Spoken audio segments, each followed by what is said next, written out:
Hello बच्चों, स्वागत है आप सभी का मेरे इस ऑफिशियल यूट्यूब चैनल में। मैं मनोज सर, जौरा जिला मुरैना मध्य प्रदेश से।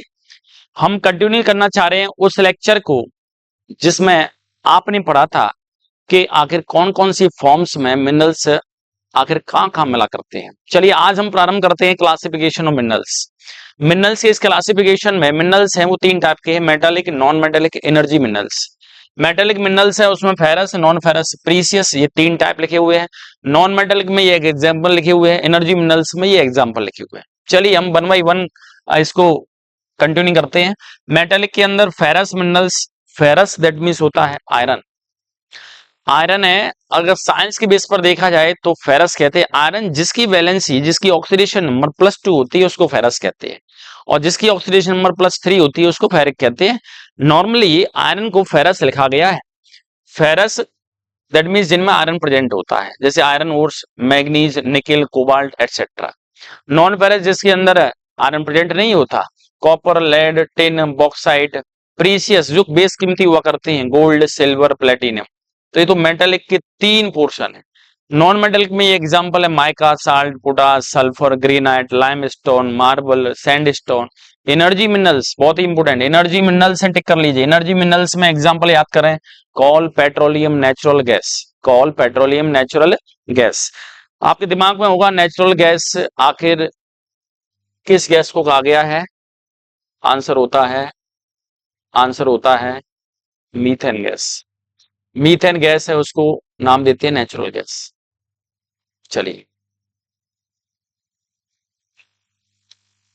नेक्स्ट है कि India is fortunate to have fairly rich and varied mineral resources. Bharat के अंदर देखा जाए तो बहुत सारे रिच, बहुत सारे मिनरल रिसोर्सेज है। दिक्कत किस बात की है? These are unevenly distributed. Underline कीजिए, है तो बहुत सारे लेकिन इनका डिस्ट्रीब्यूशन है अनइवनली है, दैट मीन्स समान रूप से नहीं है, असमान वितरण है। ब्रॉडली स्पीकिंग ऐसा बोला जाता है peninsular rocks contain most of the reserves of the call, metallic minerals, mica and many other non metallic minerals. Peninsular rocks ऐसी चट्टान है जो कि तीनों तरफ से पानी से घिरी हुई है। उनमें ढेर सारे भंडार हुआ करते हैं, कोयले के भंडार हैं, मेटालिक मिनरल्स हुआ करते हैं, माइका है और अदर टाइप के नॉन मेटल मिनरल्स होते हैं। Sedimentary rocks on the western and eastern flanks of the peninsula in Gujarat and Assam है most of the petroleum deposits. वो करें गुजरात और असम की जो सेडिमेंट्री रॉक्स हुआ करती हैं उनके पश्चिमी और पूर्वी क्षेत्रों में देखा जाए, जो पेनिनसुला वाला रीजन है जो कि तीनों तरफ से पानी से घिरा हुआ है, वहां पर किसके भंडार देखे गए? Petroleum deposits. इसके देखेंगे राजस्थान के अंदर कुछ रॉक सिस्टम ऐसा होता है कि उसके पेनिनसुला वाले रीजन पर have reserves of many many non ferrous minerals. बहुत सारे नॉन फेरस मिनरल्स मिले करते हैं।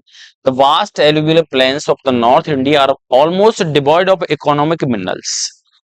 That means the vast alluvial plains, विस्तृत जो एलुवियल मैदान हुआ करते हैं नॉर्थ इंडिया के, almost devoid of economic minerals, उसमें इकोनॉमिक मिनरल्स की कमी है।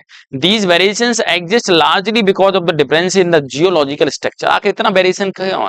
एक जगह पर ढेर सारे भंडार हैं, दूसरी जगह पर इसकी कमी है। उसका रीजन क्या होता है कि geological structure, process, time involve in the formation minerals. उन मिनरल को बनने में कितना टाइम लगा है, फिजिकल कंडीशन क्या थी, केमिकल कंडीशन क्या थी, टेम्परेचर कितना था, प्रेशर कितना था, इस बात पर डिपेंड करता है।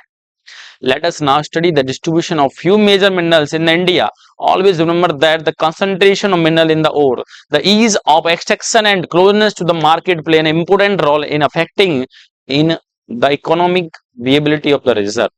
वो कह रहे हैं कि भंडार जितने भी हैं वो आखिर कहाँ कितने प्रेजेंट होंगे, वो इस बात पर डिपेंड करता है कि मिनरल्स में आखिर ओर की concentration of minerals in the ore के अंदर मिनरल्स की कंसंट्रेशन कितनी है, एक्सट्रैक्शन कितनी आसानी से हुआ, मार्केट के कितने नजदीक है। ये सारे फैक्टर होते हैं जो ये प्रूव करते हैं कि रिजर्व के आखिर कितने मिलेंगे। To meet the demand of a choice has to be made between number of the possible options. When this is done a mineral deposit or reserve turns into the mine. जब आप ढेर सारे possible option देखते हैं तो minerals के जो deposit or reserve हुआ करते हैं तब उनको नाम देते हैं माइंस। और माइनिंग एक्टिविटी के बाद में सबसे इंपोर्टेंट मिनरल्स की बात कर रहे हैं, वो है ferrous minerals. Ferrous minerals account for about 3/4, underline कीजिए, ferrous minerals account for about 3/4 of the total value of the production of metallic minerals.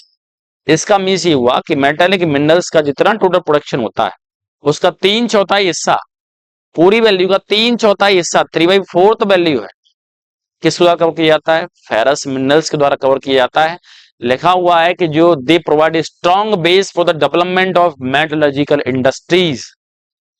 Metallurgical industries का मतलब होता है ऐसी इंडस्ट्री जहां पर इन मेटेलिक मिनरल्स का यूज किया जाता है बड़े स्तर पर। उनके लिए बेस और डेवलपमेंट के लिए आखिर बेस देता कौन है? स्ट्रॉन्ग बेस, एक बेहतरीन आधार देते हैं वो फेरस मिनरल्स हुआ करते हैं। India export substantial quantity of ferrous minerals after meeting her internal demand. Bharat अपनी खुद की आंतरिक आवश्यकताओं की पूर्ति करने के बाद में ढेर सारे फेरस मिनरल्स को एक्सपोर्ट भी कर देता है। अब बात करते हैं आयरन ओर की। Iron ore is the basic mineral, iron ore is the basic mineral and the backbone, iron ore is the basic mineral and the backbone of industrial development। Iron ore होता है एक basic mineral है, basic that means आधारभूत खनिज है, और लिखा हुआ है the backbone of industrial development, underline कर लीजिए। पूछा जाता है which mineral is the backbone of industrial development. सबसे पहले iron ore is the basic mineral, आधारभूत हुआ करता है, बैकबोन हुआ करता है इंडस्ट्री डेवलपमेंट की। उद्योग विकसित हुए हैं तो सिर्फ आयरन ओर की वजह से हुए हैं।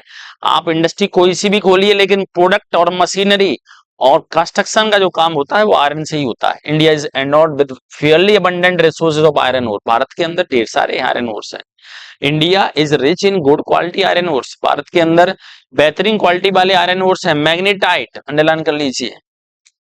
Magnetite is the finest iron ore with a very high content of iron up to 70%।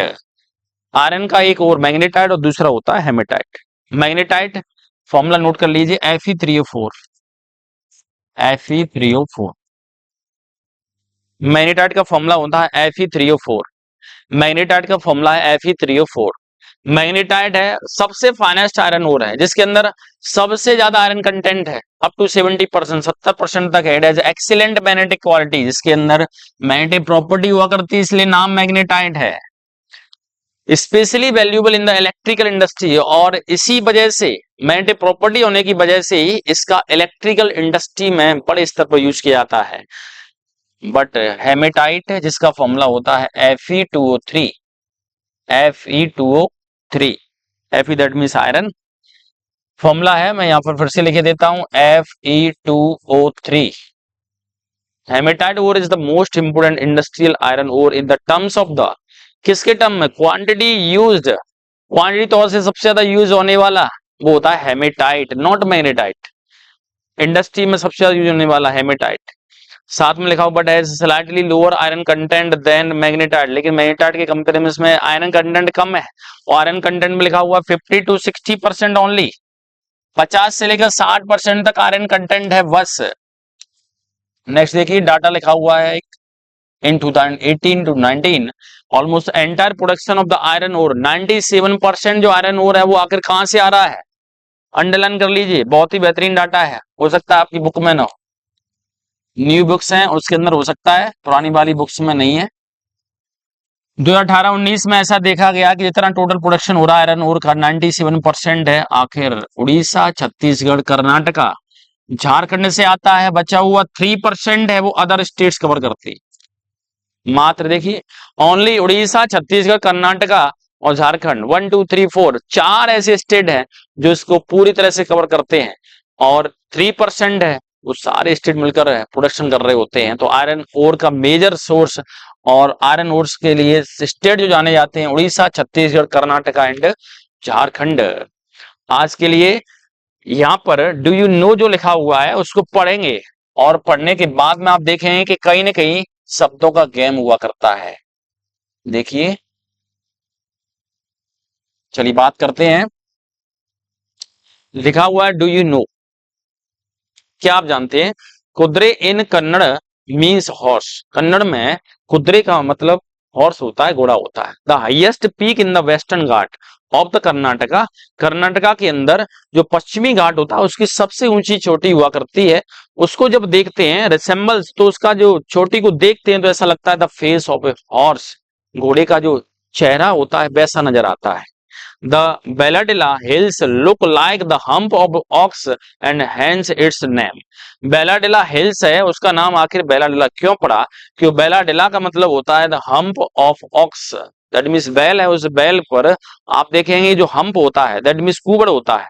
जैसे आप बैल पर बैठ गए, बैठने के बाद में जब इम्बैलेंस हो जाओगे, पकड़ने के लिए कुछ नहीं है, ईश्वर आपका साथ दे नहीं रहा है, तो दैट मीन्स आप किसको पकड़ेंगे? जो मिल जाएगा। और आपको फ्रंट पर कुबड़ जो स्किन का उभार होता है उसको पकड़ के आप बैठोगे तो वही होता है hump of the ox. Hump of the ox को नाम देते हैं बेलाडिला, इसीलिए इस पहाड़ी को कहते हैं बेलाडिला हिल्स। ये कुछ टर्म थे जो आज के लिए आपको मैंने बताए थे। आज के लिए इतना ही काफी है, मिलते हैं एक अगली वीडियो में एक नए कंसेप्ट के साथ। तब तक के लिए गुड बाय, टेक केयर।